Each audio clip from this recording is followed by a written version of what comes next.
আমাদের জানতে হবে চাঁদাবাজদের শক্তি কোথায়, তাদের খুঁটির জোর কোথায়, সেই খুঁটি ভেঙে দিতে হবে। অতএব আমরা বাংলাদেশকে একটি চাঁদাবাজ এবং সন্ত্রাসবাদ মুক্ত দেশ করতে চাই।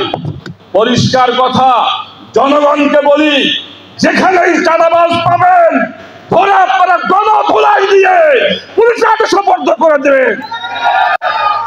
আরেকটি বিষয় হলো, বর্তমান সরকার প্রধান আমরা দেখেছি আগামী 24 ফেব্রুয়ারি মাসে জাতীয় নির্বাচনের ডিক্লারেশন করেছেন। এ বিষয়ে আমাদের কোনো মন্তব্য নাই, পক্ষে বিপক্ষে মন্তব্য নাই, কিন্তু আমরা লক্ষ্য করেছি একটি সুষ্ঠু নির্বাচন করার জন্য যে পরিবেশ দরকার, প্রশাসনের মধ্যে যে ধরনের সক্ষমতা দরকার, কিন্তু আমরা সেই বিষয়গুলো দেখতেছি সরকার এখনো কোনো কিছুই করতে পারে নাই। সরকার বলেছিল নতুন পুলিশ নিয়োগ দিবে, 1 বছর হয়ে গেল, এখন পর্যন্ত পুলিশের নিয়োগের ব্যবস্থা হলো না।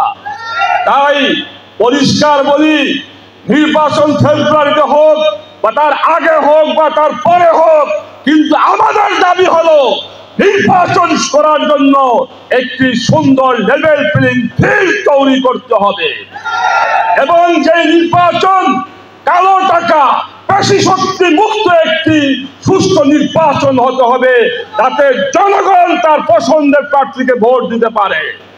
যদি সরকার সেই পরিবেশ করতে ব্যর্থ হয়, তাহলে সেই নির্বাচন জনগণ ভোট দিতে যাবে না এবং সেই নির্বাচন অংশগ্রহণ নির্বাচন হবে না। তাই পরিষ্কার কথা, নির্বাচনের আগে নির্বাচনের সুষ্ঠু পরিবেশ তৈরি করতে হবে এবং সংস্কার করতে হবে এবং খুনি শেখ হাসিনার বিচারের কার্যক্রমকে দৃশ্যমান করতে হবে। আমরা পরিষ্কার আজকের প্রোগ্রাম থেকে বলি, আগামী 2-1 মাসের মধ্যে খুনি শেখ হাসিনা এবং তার দোসরদের কয়েকটি মামলার রায় জনগণ দেখতে চায়।